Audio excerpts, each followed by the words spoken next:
Hi, I'm Peter Somogyi for Pete Photography and welcome to the first episode of my little video series about how to get stunning headshots.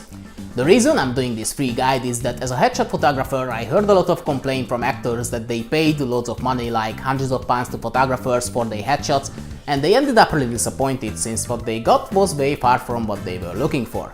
Sounds familiar? Alright, so I'm here to give you a few tips and suggestions about how to choose photographer, how much you should pay, how to prepare to your photo shoot, what you must pay attention to during the session, and so on. This first episode is all about basic rules, like why it's important to have a really professional headshot, what is considered as a professional headshot and what's not, and what's the difference between headshots and character shots. So, let's get started. Why it's important to have a really professional headshot? Well, your headshot is the number one marketing tool you will have. That's gonna make your first impression, which is extremely important. A good headshot tells that you are an ambitious, professional actor rather than just a waste of time. A bad headshot, on the other hand, suggests that even you don't take yourself or your acting career seriously, so no one else will. But what's considered as a professional headshot? First of all, it must be a close-up on your face. It also has to include a bit of your shoulder, which suggests your body type, but it's not a medium or a wide shot, it's literally a headshot. It's fresh and relevant. Your headshot must be renewed in every couple of years, and it also has to be renewed if you change something on yourself, like a different hair color or much shorter or longer hair than before, or any significant change in your weight which can be seen on your face, and basically pretty much everything which makes you look different than on your current headshot. It shows your main casting type, but don't mix it up with character shots. In a simple headshot there is no any major facial expression. There is a tiny amount of smile which could be good, but it's not like showing your teeth smile, and it's definitely not like getting to any special character. No. It must be 100% of you.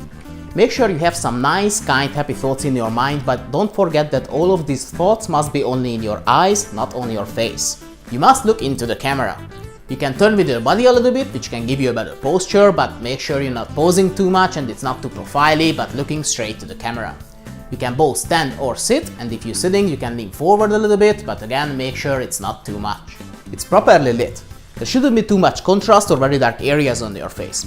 A bit of shadow can be good, it can give some extra depth, but it's not like one of your cheeks is completely dark. It's very artistic and looks good, but not for an actor portrait. The aspect ratio must be 8:10.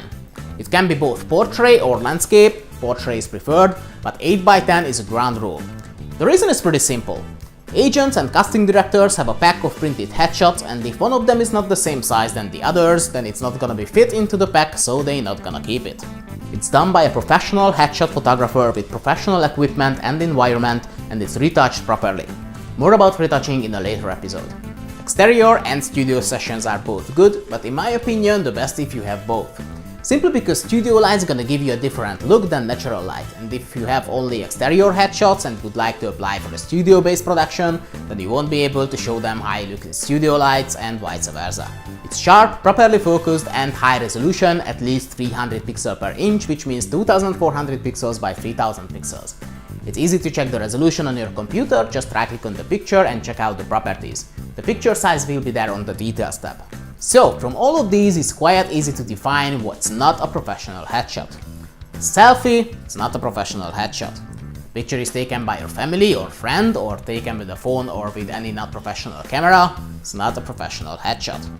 Too artistic, too much character, bad lighting, composition, aspect ratio, framing, etc. It's not a professional headshot. Too much or too less retouching are also not ideal. Key point. Headshots and character shots are two completely different things, and you may want to have character shots as well, as it gives you the opportunity to show more of your different sides. A character shot can be much more creative. It can be smiling or serious, it can be wider angle, even a full body shot if you want, and it can be lit more creatively. Also, a character shot not necessarily have to be 8:10. There are two different types of character shots. One of them is similar than a headshot, which is 8:10, it just has more character in it with different facial expressions. The other one, which I actually prefer more, is shots which looks like a still frame from an actual movie. I like to cut it to 16:9 and add the cinematic color grading to it. Either way, you don't have to look into the camera, but you can if you want, so again it gives you much more freedom, and it's good to have it to upload to your IMDb or casting call pro profile. Thanks for watching, I hope you found this video useful. Don't forget to check out the next video, which is about choosing the right photographer. For more videos, go to petephotos.com, and I see you next time.